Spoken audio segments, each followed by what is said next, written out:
Good morning beta, welcome back to the online class of physics. Today we will revise our fifth chapter, rulers and builders, शासक और निर्माता. ठीक है, ये इसमें पढ़ेंगे कि मेडिवल पीरियड में किन किन रूलर्स ने कौन कौन सी बिल्डिंग्स का निर्माण करवाया था. क्वेश्चन 1 है हमारा, what do you understand by vimana. विमान से आप क्या समझते हो.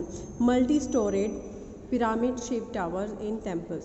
मंदिरों में बहुमंजिला पिरामिड की शेप का जो टावर था उसको हम विमान कहते हैं. वेयर डिड नागरा, इसको हिंदी में नगाड़ा कहते हैं, लेकिन इंग्लिश में नागरा स्टाइल ऑफ आर्किटेक्चर इवोल्व. कहाँ पर जो नागरा स्टाइल था इसका इस्तेमाल किया जाता था. आर्किटेक्चर मतलब भवन निर्माण कला. एक भवन निर्माण कला थी नागरा स्टाइल. ये कहाँ थी, ये 5वीं शताब्दी में भारत के जो उत्तरी भाग है वहाँ पर इसका इस्तेमाल किया जाता था भवन निर्माण में. What are the characteristic traits of Vesara style of architecture. जो भवन निर्माण कला की वसारा स्टाइल है उसका मुख्य विशेषताएं क्या है. सबसे पहले ये नागरा और द्रविड़ा. ये थी नागरा थी उत्तर भारत की और द्रविड़ा थी दक्षिण भारत की कला का मिक्सचर था. ये दक्कन का जो क्षेत्र है वहाँ पर लोकप्रिय था. जो हमारा कैलाश मंदिर है महाराष्ट्र के एलोरा में वो इसी शैली से बनाया गया है. Name the styles in which Khajuraho and Konark temples are built. Khajuraho और कोणार्क टेम्पल कौन सी शैली से बनाए गए हैं. ये बनाए गए हैं जो नागरा स्टाइल है. Right the names of few structure build by Akbar. Akbar के द्वारा बनाई गई कुछ इमारतें हैं. आगरा फोर्ट, फतेहपुर सीकरी, बुलंद दरवाज़ा, हुमायूं का किला और जोधाबाई का महल. नेक्स्ट क्वेश्चन है, नागारा और जो द्रविड़ा स्टाइल है उसमें अंतर करना है हमने. जो नागरा स्टाइल है नॉर्दर्न पार्ट में इस्तेमाल होती थी जबकि जो द्रविड़ा है ये साउदर्न पार्ट में. नागारा स्टाइल में क्या होता था, बी हाइव शेप्ड. जो बी हाइव क्या होता है, ऐसे तरह का बीहाइव शेप टावर होता था. लेकिन यहाँ पर मल्टी स्टोरेज टावर होता था, पिरामिड शेप का टावर होता था मंदिरों के ऊपर. फिर इसका जो गेटवे या फिर जो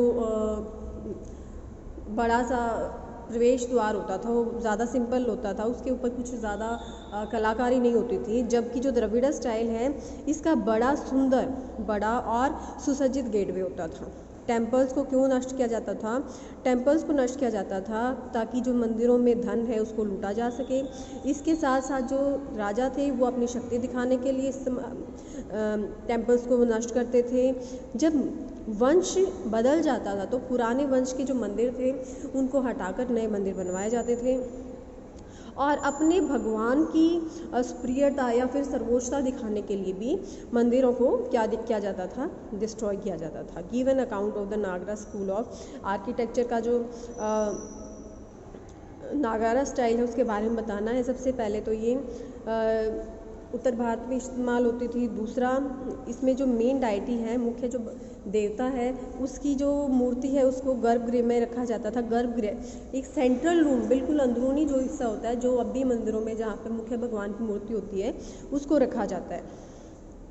इसका बिहाइव शेप्ड टावर होता है, बिहाइव, ठीक है, उसको हम शिखर कहते हैं और गोपुरम इसका प्रवेश द्वार होता है. नेक्स्ट है हमारा इस्लामिक आर्किटेक्चर का. भारत की जो आर्किटेक्चर है भवन निर्माण कला उसमें क्या योगदान रहा है. सबसे पहले इस्लामिक स्टाइल की जो स्ट्रक्चर्स हैं वो बड़ी थी, एरी हवादार और खुली थी. स्पेशियस मतलब बड़े एरिया कवर करती थी. जो बड़े बड़े जो टॉम थे, मकबरे थे, वो टॉम्स होते गुम्बद बनाए जाते थे.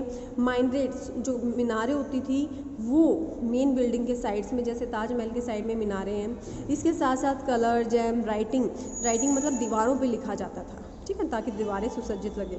अब ये बताना है ताजमहल किसने बनवाया और उसकी फीचर्स क्या हैं.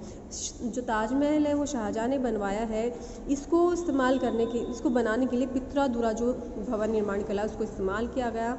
इसके साथ साथ ये गार्डन में स्थित था और इसको वाइट मार्बल से बनवाया गया और इसको कंप्लीट होने में 20 साल लगे. सो बेटा आपका चैप्टर कंप्लीट हो गया है और कोई डाउट है तो डाउट सेशन में क्लियर करो. So keep studying and have a nice day.